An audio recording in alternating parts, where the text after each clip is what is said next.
एक सेंटेंस है जिसकी वजह से हम बहुत डिस्टर्ब रहते हैं, या फिर हम यार कहें तुम लोगों से कि ये सेंटेंस हमारी समझ में आ नहीं रहा है। क्यों? यूपीएससी की तैयारी घर पे रह के करो। अब देखो, कुछ चीज़ें हैं मेरी, समझ लेना बहुत अच्छे से, क्योंकि हमने बहुत इंटरव्यू देख डाले हैं, बहुत रिसर्च कर डाली है। यूपीएससी की तैयारी जो घर पे करने वाली बात है, इसके हम बिल्कुल खिलाफ हैं, इसके हम सख्त खिलाफ हैं, अगेंस्ट हैं। क्यों? हाँ, अब कोई ये भी नहीं बताता कि घर पे रह के भैया ऑनलाइन कोचिंग ले रहा है, वो कहते हैं सेल्फ स्टडी करके। सेल्फ स्टडी करने वालों का रेशियो होगा 2 से 4%। अब समझो मेरी बात, अब जो सेल्फ स्टडी कर रहे हैं उनके पास या तो बहुत टाइम है, या फिर वो पढ़ने में बहुत विद्वान है।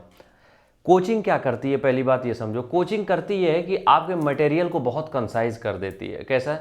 अब तुम्हें 6 किताबें पूरी खत्म करनी है, लेकिन कोचिंग वाले को ये पता है कि क्वेश्चन क्या आ रहे हैं, आजकल का जो माहौल है वो किस तरीके के क्वेश्चन का है, क्योंकि यूपीएससी का भी एक माहौल बनता है। ठीक है, तो वो किस तरीके के क्वेश्चन रख सकते हैं, क्योंकि वहाँ पे जो पढ़ा रहा है वो 15 साल 20 साल से लगा हुआ है उस फील्ड में, और उसके वो पैसे ले रहा है, तो हमें गलत नहीं लगता है वो। ठीक है, इस वजह से तुम लोगों से कह रहे हैं कि जब भी तुम बिगिनर हो, तुम्हें नहीं समझ में आ रहा है, मत भटको किसी के चक्कर में। ये कोई अगर तुमसे कह रहा है घर पे रह के पढ़ो, सारी चीज़ें करो, मत सुनो उसकी। अगर तुम्हें चीज़ें नहीं समझ में आ रही हैं, एक रेप्यूटेड कोचिंग, अच्छी कोचिंग में एडमिशन ले लो। और एडमिशन लेने का मतलब यहाँ पे ये है कि जाओ रेगुलर। इसका मतलब ये नहीं है कि बिल्कुल एडमिशन ले लिया तो तुम्हारा हो ही गया, नहीं, रेगुलर जाओ, क्योंकि तुम्हें अभी समझ में ही नहीं आएगा यूपीएससी है ही क्या, तुम्हें नहीं समझ में आएगा बिल्कुल। अगर तुमने जाके कोचिंग में नहीं समझा किसी, या तो तुम्हारे पास यार एक चीज़ और हो सकती है, या तो तुम्हारे पास कोई एक ऐसा हो जो बहुत सालों से तैयारी कर रहा हो, तो बात अलग है, वो तुम्हें फिर गाइड कर देगा, वो एक अलग बात हो गई। लेकिन अगर कुछ भी नहीं है तुम्हारे पास, सोशल मीडिया पे भी तुम जाओगे, यूट्यूब पे इतनी डिटेल में कहीं नहीं मिलेगा, क्योंकि यूपीएससी यार एक, समझो मेरी बात, एक पैसा कमाने का एक बहुत बड़ा बिजनेस भी है, ये भी समझो। 1.5-2 लाख रुपए फीस होती है भैया। तो कहने का मतलब ये है कि कोचिंग एक बार जाओगे, तुम्हें सिलेबस के बारे में पता चलेगा, सब्जेक्ट के बारे में पता चलेगा, पूछ क्या रहे हैं, आगे पूछेंगे क्या, इसके बारे में पता चलेगा। और कम से कम ये चीज़ें तो क्लियर हो जाएंगी कि तुम्हें पढ़ना क्या है, क्योंकि यूपीएससी के सिलेबस में तुम देखोगे उन्होंने इतने सारे पॉइंट दे दिए हैं कि तुम सब खत्म करने बैठोगे तो तुम्हें 3-4 साल लग जाएंगे। अब वहाँ पे तुम्हें ये भी वो बताएंगे कि जहाँ से आप ज़्यादा नंबर ले सकते हो उस पर फोकस कैसे करना है, माहौल जो बन रहा है उस हिसाब से किस तरीके के क्वेश्चन तैयार करने हैं। वो लोग जो अपना जो टेस्ट सीरीज देते हैं उसमें तुम्हें पता चलता है कि तुम कहाँ पे हो।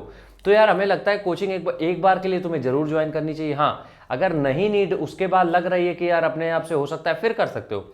एक बार सिलेबस खत्म हो गया उसके बाद तुम अपने आप से चालू कर दो तैयारी, कोई दिक्कत नहीं है। लेकिन एटलीस्ट शुरुआत में जिसको नहीं पता है, जीरो भी नहीं है वो, तो उसको भैया कोचिंग से ही सारी चीज़ें क्लियर हो पाएंगी। यूट्यूब पे देखो पूरा डिटेल में वीडियो कोई नहीं बना के देगा, थोड़ा बहुत सब बता देंगे कि तैयारी ऐसे होती है, सिलेबस ये होते हैं, किताबों की लिस्ट ये होती है। लेकिन जो तुम्हें चीज़ें चाहिए वो बिना पैसा दे के नहीं मिलेंगी, इतना तुम लिख के रख लो, बिना पैसा दे के वो चीज़ें नहीं मिलनी है। इसलिए सबसे पहला काम करो कि कैसे भी कहीं से थोड़ा बहुत कर्जा ले लो, जो करना कर लो, और जाके एक बार कोचिंग जरूर ज्वाइन कर लो। कोई भी, हम किसी कोचिंग को यहाँ प्रमोट नहीं कर रहे हैं, ऐड नहीं कर रहे हैं, हम बस कहना चाह रहे हैं कि कोचिंग ज्वाइन कर लोगे तो तुम्हें क्लैरिटी आ जाएगी।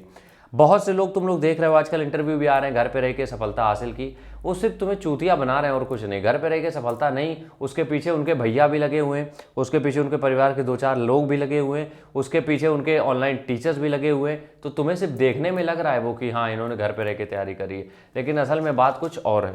तो तुम लोग इस फालतू की चीज़ों में ना पड़ो। अगर चीज़ें नहीं समझ में आ रही हैं, ले लो कोचिंग, कोई इसमें, क्योंकि जब तुम्हारा रिजल्ट आएगा वहाँ पे ये नहीं लिखा होगा कि कोचिंग पढ़ के आए थे, बिना कोचिंग पढ़ के आए, तो उससे उनको कोई लेना देना नहीं है।